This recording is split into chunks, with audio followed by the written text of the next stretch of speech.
Vivek sir కలవటం. నేను ఎప్పుడు కూడా కలవలేదు. తర్వాత మీరు ఈ కేసు గురించి కలవడానికి ట్రై చేయలేదా? సరే, మీ ద్వారా పరిచయమైన వ్యక్తి ఇట్లా చేశాడు అని చెప్పి మీకు చెప్పాలనిపించలేదా? కాదు మిత్రులారు, తులసి గారు ఇప్పుడు ఆయన చేస్తే ఏం చేయగలుగుతాడు చెప్పండి. వివేక్ గారే ఏం చేయగలుగుతాడు? నాకు నా బెస్ట్ ఫ్రెండ్ లేకపోతే నా కొడుకే ఉన్నాడు, వాడు నాకు తెలియకుండా ఏదైనా తప్పు చేస్తే నేను ఏం చేయగలుగుతా? నాకు చెప్పి నేను చేయరా నాన్న అని చెప్తానా? నాకేం సంబంధం? నా కొడుకు చేసినా నేను ఏం చేయగలుగుతా? ఇప్పుడు నేనేమైనా తప్పు చేస్తే మా డాడీకి ఏం సంబంధం? మా డాడీ చెప్తే నేను చేస్తున్నానా? మా డాడీ దగ్గరలో ఉన్నానా? ఒకవేళ దగ్గరుండి మా డాడీ చెప్పి చేసినా కానీ ఐఎమ్ అడల్ట్ కదా, ఎవడేం చెప్పినా నేను గుడ్డిగా వినడానికి నాకు లేదు కదా. ఐఎమ్ అబోవ్ 18 కదా, నాకు సొంతంగా ఆలోచించే శక్తి ఉంది కదా. I'm responsible for my own actions కదా. పక్క వాళ్ళు ఏం చేయగలుగుతారు?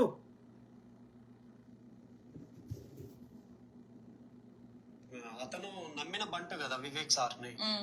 ఇక మళ్ళీ వివేక్ సార్ కూడా మరి ఇక కలుద్దాం అనుకున్నా కానీ నాకు ఎక్కడ ట్రై చేసినా కానీ దొరకలేదు. నాకు వేరే వాళ్ళతోటి ఫోన్ చేయించిన సార్ బిజీలో ఉన్నారని ఒక వారం వరకు కుదరదని చెప్పారు వేరే వాళ్ళకి చేస్తే. నా దగ్గర ఆయన ఫోన్ నంబర్ ఉంది, దిగంబర్ కామ్లేది. ఒకసారి కాల్ చేద్దాం. చేయండి. The number you're calling is out of network coverage area. Please try later. మీరు కాల్ ఇలాగే వస్తుందా ఇప్పుడు? అది దిగంబర్ కాంబ్లేదు. ఇంకేదైనా నంబర్ ఉందా? అదొకటే ఉన్నాను. సో మీరేం కోరుకుంటున్నారండి ఇప్పుడు ఫైనల్ గా? అతను అరెస్ట్ చేయాలి మేడం తక్షణమే. మాకు ఆయనతోటి చాలా థ్రెట్ ఉన్నది. ఎవరిని అడగాలి? ఆ యొక్క అమ్మాయి తండ్రికి అడుగుతారు. ఎవరిని అడగాలి? తులసి గారిని అడుగుతారా ఈ ముచ్చట? పోలీసుని అడగాలి. పోలీస్ స్టేషన్ ముందు పోయి ధర్నా చేయాలి. 0 FIR చేసిర్రు అంటే ఇంకా ఫాస్ట్గా కేసు ముందుకు పోవాలని. సో అన్నప్పుడు సాధారణంగా కేసులు మెల్లగా పెండింగ్లో పోతుంటాయి. సో నీకు 0 FIR చేసి హైదరాబాద్కి నువ్వు కేసు పెడితే నీకు ఆదిలాబాద్కి కేసు ట్రాన్స్ఫర్ చేసి త్వరితగతిన చేయాలన్నప్పుడు ఆదిలాబాద్ పోలీస్ స్టేషన్లో ముందు ధర్నా చేయొచ్చు, డీజీపీ ఆఫీస్ ముందు ధర్నా చేయొచ్చు, అసెంబ్లీ ముందు పోయి ధర్నా చేయొచ్చు. తులసి చంద్ గారు ఏం చేస్తారు? ఆమెకి ఏం పవర్స్ ఉన్నాయి? అంటే ఎక్కడ కొట్లాడాలో తెలుస్తలేదు వీళ్ళకి. I don't understand. ఆయన మాటి మాటికి కూడా పోస్టర్లు కూడా నాకు ఇంత పెద్ద ఇన్ఫ్లుయెన్స్ ఉన్నది, అక్కడ ఆంధ్రాలో చంద్రబాబు నాయుడు తోటి ఉన్నది, నాకు ఇక్కడ మంత్రి వివేక్ తోటి బాగా సన్నిహిత్యం ఉన్నది. ఎవ్వరికి సన్నిహిత్యం ఉన్నా ఎవ్వడేం చేయలేడు. ఓకే, నీ దగ్గర బలమైన ఆధారం ఉంటే ఎవ్వడేం చేయలేడు. Okay, simple. కొంచెం వివేక్ సార్ కూడా చొరవ తీసుకొని దీని గురించి నాకు ఎటువంటి అపాయం జరగకుండా, మా కుటుంబానికి ఎటువంటి అపాయం జరగకుండా వాడికి ఎంత పెద్ద పొలిటికల్ పార్టీలు ఉన్నా ఇట్లాంటి ఏమైనా ఆధారాలు ఒక ప్రాపర్గా ఉంటే వాడిని ఆ పార్టీలు బహిష్కరిస్తాయి. ఓకే, కాబట్టి కానీ ఎవ్వడేం చేయలేడు. ఒక వ్యక్తి మంచోడని మనం అన్ని చేసినప్పుడు నీకు ఒకవేళ నిజంగా జరిగితే ఎవడేం చేయలేడు దానికి. కానీ ఇక్కడ ఆయన చేసినట్టుగా ఎలాంటి ఆధారం లేదు ఈ కేసులో.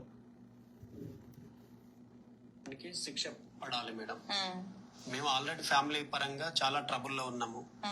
ఇంకా ట్రబుల్లో ఈ జరిగిన కాడ నుంచి కూడా మేము చాలా దిగజారిపోయినాము, బాగా చాలా కుంగుబాట్లో ఉన్నాము. నేను బేసికల్ గా ఈ వివేక్ తోటి మాట్లాడించింది చూపెడదామని నేను ట్రై చేస్తున్నా. చూద్దాం, ఒక్క నిమిషంలో వస్తుంది కావచ్చు, రాకపోతే ముందుకంట. ఇది కూడా పాపది ఇది జరిగిన తర్వాత కూడా 2-3 సార్లు పాపని హాస్పిటల్ అడ్మిట్ చేయించిన నేను. బాగా డీల్ అయిపోయింది. ఒకసారి నేను వివేక్ గారికి కూడా కాల్ చేస్తాను. అది కూడా ఇంకోటి మిత్రులారా, ఇప్పుడు ఆయన అంటుండే కదా పాపని హాస్పిటల్ అని. ఇప్పుడు ఈ కేసు పెట్టినప్పుడు ఈ యొక్క ఏది హాస్పిటల్లో కూడా వాళ్ళు ఏం చేస్తారు? DNA శాంపుల్ తీస్తారు, ఈ యొక్క ఫోరెన్సిక్ విభాగం ఉంటుంది, మెడికల్ రిపోర్ట్స్ తీస్తారు. ఓకే, అతని యొక్క గోర్ల నుంచి వచ్చింది కానీ, అతని యొక్క పినిస్ నుంచి వచ్చింది కానీ, ఏదన్నా ఆమె శరీరం మీద ఎక్కడ ఆమె బట్టల మీద కానీ, ఆమె శరీరం మీద ఎలాంటివి దొరికినా అవన్నీ రేపు కేసులో అవుతాయి. పెట్టమనండి. Let the forensic department do their own work. అదేమన్నా ఆధారం ఉంటుంది? పోనీ నాకు ఏదైనా మెడికల్ రిపోర్ట్ ఉంది ఇక్కడ ఇతని DNA శాంపుల్ ఈ అమ్మాయి శరీరం మీద ఎక్కడ దొరికినట్టుగా ఏదైనా ఆధారం ఉంటే చూపెట్టండి తులసి గారు, మేము వద్దంటే అడగండి. Without any kind of evidence you just accuse somebody who is ఒక సోషల్ సర్వీస్ చేస్తున్న వ్యక్తి మీద, ఒక మీడియా సంస్థ అధినేత మీద, ఒక అంబేద్కర్ ఐడియాలజీ మీద పోరాడుతున్న వ్యక్తి మీద ఫోరెన్సిక్ విభాగం ఆధారం లేదు, వీడియో ఆధారం లేదు.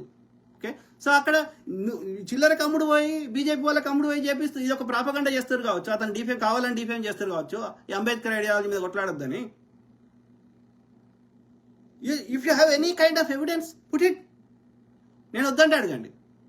తులసి గారు మీకే చెప్తున్నా, if you have any forensic evidence put it in front of the your media or in front of press క్లబ్లో పోయి పెట్టండి, మేము వద్దంటే అడగండి. When you don't have evidence how can you ఒక వ్యక్తిని డిఫేమ్ చేశాక మీకు ఎక్కడిది? అట్లాంటి వాళ్ళు 100 చెప్తారు, చిల్లర కమ్ముడు పోయి ఇది చెప్పేటోళ్ళు వందల వేల మంది ఉంటారు మన దేశంలో. పైసల కోసం చంపేటోళ్ళు ఉన్నారు, పైసల కోసం అబద్ధాలు చెప్పడం పెద్ద విషయమా? బీజేపీ వాళ్ళు అతన్ని చంపుతామని బెదిరించి అతన్ని అట్లా అనిపిస్తున్నారు కావచ్చు. చూద్దాము, ఇది ఆయనకి తెలుసో లేదో కనుక్కుందాం.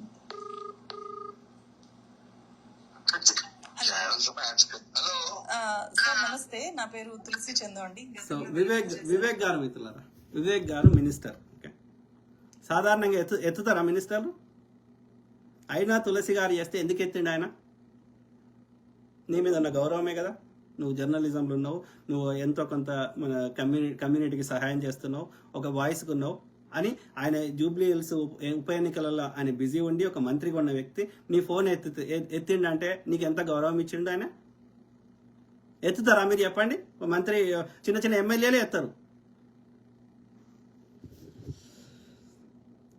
మీ దగ్గర జర్నలిస్ట్ మళ్ళీ ఆయన సీనియర్ నాయకుడు, మామూలు నాయకుడు, ఎంపీగా పనిచేసిండు, తెలంగాణ ఉద్యమంలో యాక్టివ్ పనిచేసిండు, ఒక స్టాల్ వాట్ కాకా కొడుకు. ఓకే, సో ఆయన రాజకీయ ఎంతో ప్రస్థానం ఉంది. అట్లాంటి ఆయన ఒక చిన్న యూట్యూబ్ ఛానల్ అమ్మాయిని ఫోన్ చేయగానే ఎత్తిండు. కేటీఆర్ని ఎత్తమనండి, ఇదే తులసి గారు ఫోన్ చేస్తే కేటీఆర్ని ఎత్తమనండి. ఇక్కడికి ఈ దిగంబర్ కామ్లే బాధితుడు వచ్చాడు సార్ నా దగ్గరికి ఇంటర్వ్యూ ఇవ్వడానికి. సో అతను మీ అనుచరుడు, మీరు సపోర్ట్ చేసే వ్యక్తి అని చెప్పారు. సో మీ మీ ఫోన్ కూడా నేను ఇప్పుడు రికార్డింగ్ లో పెట్టి మాట్లాడుతున్నాను. సో మీ వర్షన్ ఏంటి? ఆ కేసు మీ దగ్గర ఖచ్చితంగా వచ్చి ఉంటుంది, మీరిద్దరు చాలా వేదికల మీద ఉన్నారు. ఇప్పుడు నువ్వు వ్యక్తిగా నీ మీద ఉన్న గౌరవంతో చేసినప్పుడు ఆయన అనుమతి లేకుండా నీకు రికార్డ్ చేసే హక్కు నీకు ఎక్కడిది? Are you not invading his privacy? First you need to take permission. అదేది ఆ యొక్క గౌతమి చౌదరి కేసులో, అది కేసులో కూడా నా ఇల్లు నేను పెట్టినా అంటే ఆ యొక్క ఏ ఇండివిజువల్ వ్యక్తి యొక్క వాళ్ళ ఈవెన్ యూట్యూబ్లలో ఫోటోలు రోడ్ మీద ట్రావెలర్స్ కూడా ఫోటో తీసేటోళ్ళు వాళ్ళ ఎదుటి వ్యక్తి అనుమతి లేకుండా మనము వాళ్ళని రికార్డ్ చేసి పబ్లిష్ చేసే హక్కు లేదు. ఒకవేళ రికార్డ్ చేసినా వాళ్ళు డిలీట్ చేయమంటే చేయాలి. అర్థమైందా? You cannot invite their privacy without their permission. So ఈమె కాల్ చేస్తే నీ మీద ఉన్న వ్యక్తిగత గౌరవంతో ఆయన ఎత్తితే అది రికార్డ్ చేస్తావు ఆయన పర్మిషన్ లేకుండా. That's not correct.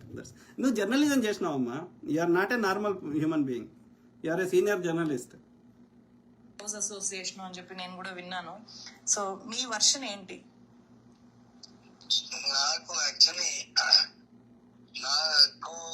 Political leader గా చాలా మంది వస్తుంటారు, చాలా మంది ఇష్యూ కాజ్ కోసం వస్తుంటారు, అందరు కూడా పని చేస్తుంటారు.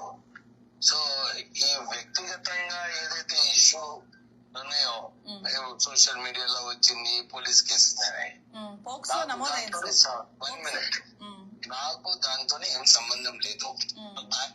ఎప్పుడు నాతోను ఏ సమస్య గురించి ఇక్కడ ఏమైతుందంటే ఇక్కడ వచ్చిన సమస్య ఏమైతుందంటే ఈ జానీ మాస్టర్ కేసులో, ఈ కేసులో, ఇంకా అనేక కేసులలో ఏమైతుందంటే మన దగ్గర ఒక చట్టాల గురించి అవగాహన లేదు, చదువుకున్న వాళ్ళకి జర్నలిస్టులతో సహా. ఓకే, ఒకసారి కేసు నమోదైందంటే ఎఫ్ఐఆర్ నమోదైంది. ఎఫ్ఐఆర్ అంటే first information report.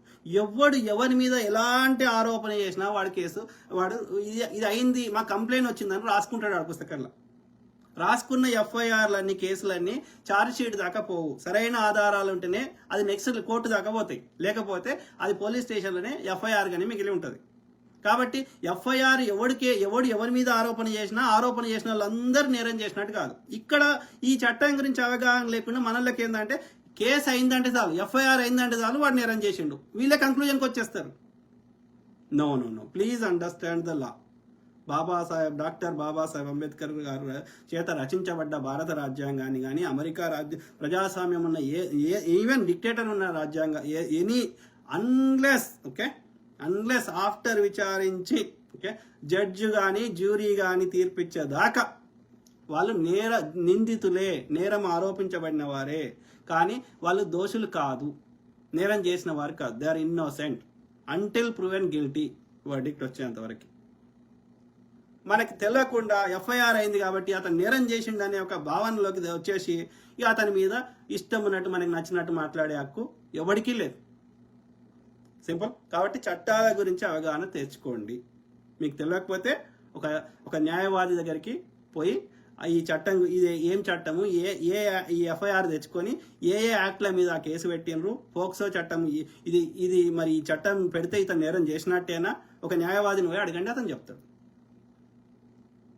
So lack of understanding of the law is the problem here.